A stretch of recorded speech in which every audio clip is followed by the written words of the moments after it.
Hello, my name is Jeff Johnson, President of the American Federation of Teachers Adjunct Contingent Caucus. Today, October 25th, marks the first day of Campus Equity Week 2021, and I carry this message.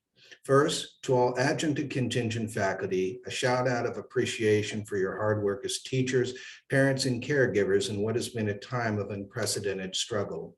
It is in this time that we, who represent the majority of U.S. higher education faculty, have, out of base necessity, rallied to meet adversity and provide the needed buttress of our labor to support the larger system of U.S. higher education.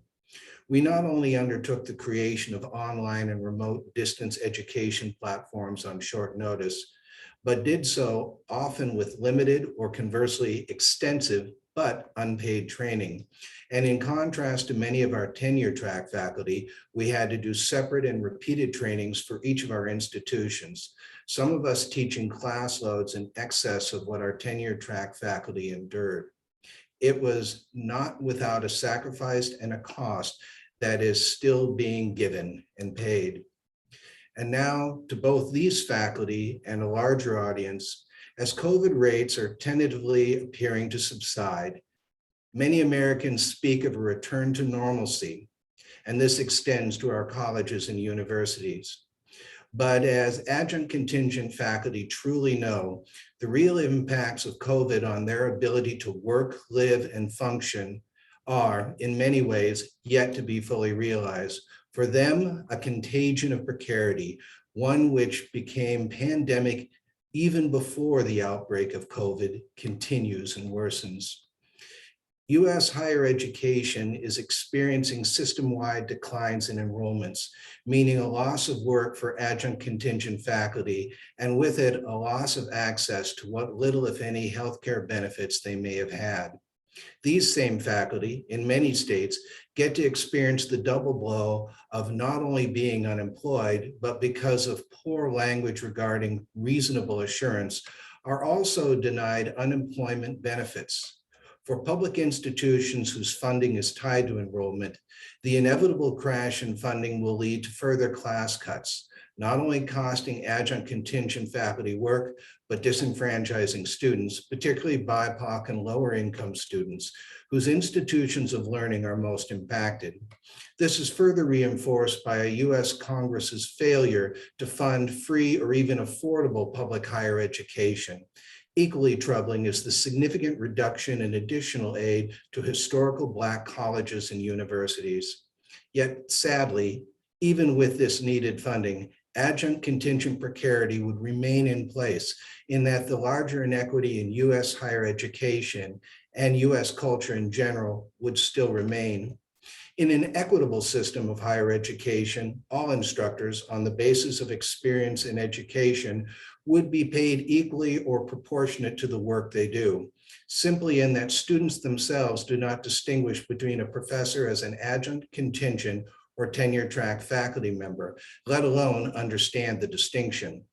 They would have access to the same or proportionate healthcare and retirement benefits, and would be allowed and encouraged to participate in curricular development, shared governments, and other institutional matters.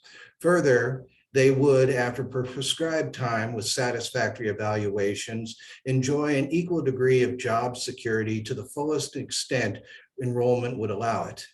And if, in the event of loss of work, be afforded unemployment benefits. Instead, the US higher education system, to save costs, pays adjunct contingent faculty a fraction of what tenure track make for the same work, sets load limits within institutions and districts, largely to avoid paying healthcare and retirement benefits, or simply denies these benefits altogether.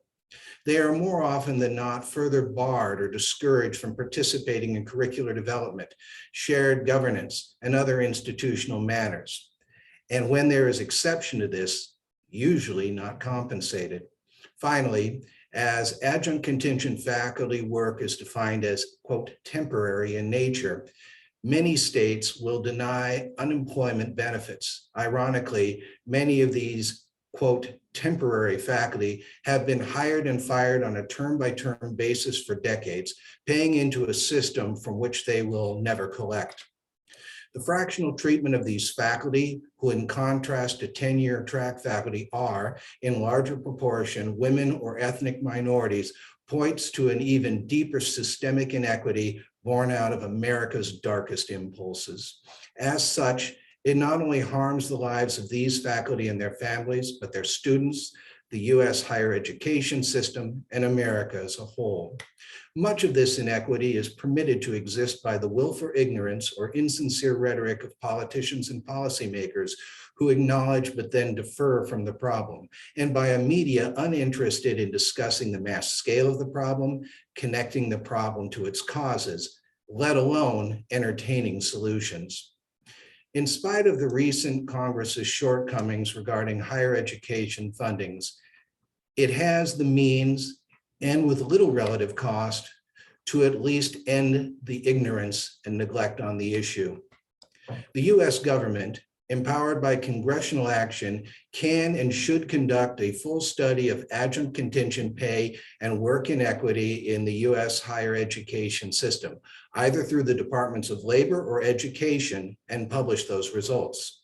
Following that, the Congress needs to then make the true effort to create a truly equitable US higher education system, as suggested above, one which, as a place of equity, can also become a place of promise and a place for a better America.